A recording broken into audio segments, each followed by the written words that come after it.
Hello Canton, Pastor Chris here with City Church Canton. As Ohio moves further along in its reopening phase, I've been receiving a lot of questions by people in our congregation, by other church leaders, and by random people within our community. So I thought I'd take a moment to outline why and how we will be planning to reopen, and whenever it occurs. We walk through its timeline, the timeline we're looking at, and what it'll look like whenever we're back gathering together. So let's start with our timeline.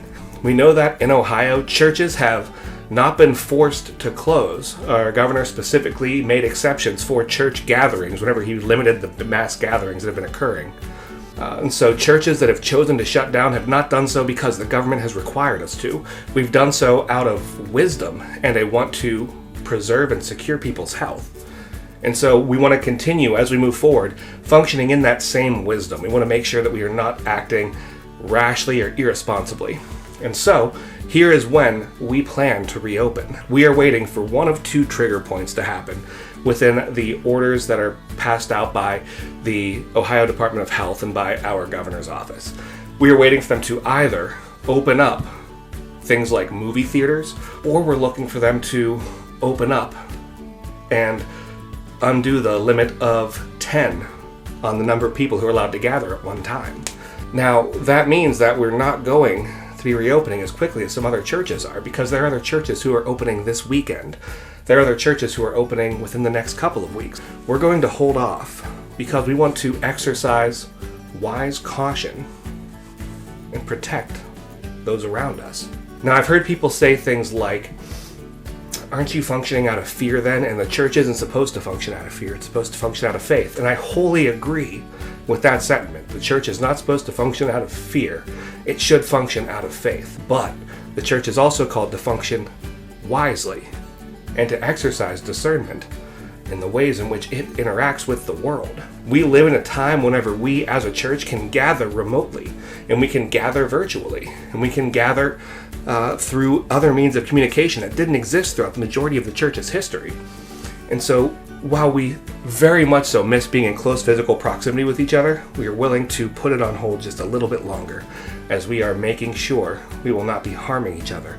Now, I suspect, by the way in which orders have been being placed out by Ohio within the last couple weeks and the way in which they're staging reopenings, I would expect that one of those two reopening phases, either theaters being allowed to meet again or gatherings of 50 being allowed again, will occur within the next 3-ish weeks, unless we have an extreme rise in coronavirus cases within Ohio. And so I suspect that we will likely be meeting together again towards mid to the latter part of June. Now, that is fully up for change. It's up in the air.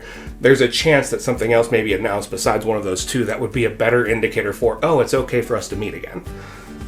And conversely, there's a chance that within that 3 weeks, stuff may go badly enough that those orders may not come out from the Ohio Department of Health. And if theaters and groups of 50 are still not allowed to meet by the end of June, we will still be meeting remotely.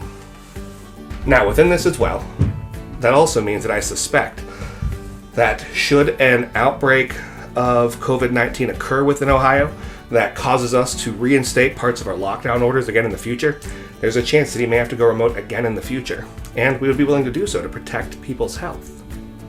When we do open up, several things will be different about the way City interacts and acts whenever we gather.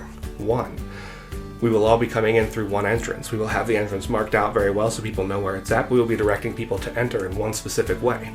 We will have a hand washing station set up outside that entrance for people to wash their hands before they come into the service. We will be requiring, and this is going to be controversial, we will be requiring people to wear masks if they are over 2 years old and if they have no underlying health conditions that would make it difficult for them to do so.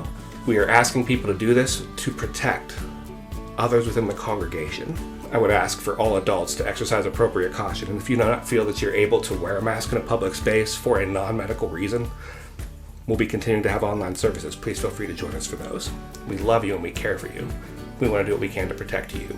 On top of this, we will be having hand sanitizing stations throughout our building, and so you can sanitize your hands in multiple points whenever you come in. We also will be disinfecting the locations around the sanctuary on a regular basis, which we already did, but probably even more hardcore than we were before. Now, it's worth noting, recently CDC came out with guidelines that says that disinfecting surfaces has less to do with the transmission of the virus than gathering in tightly knit spaces. And so we will be separating people in their pews. We'll be requesting they sit more than 6 feet apart from each other. We will likely be blocking off individual pews so that we can make sure we maintain space back and forth from each other. We'll be also doing a couple things that are sad. We will not be having separate kids services or kids Bible study time at this time. We will be holding off and having everyone remain in the congregation with us. We also will not be, whenever we first start up, singing together, because singing is one of the things that have been shown to increase droplets in the air and make it more likely for coronavirus to spread.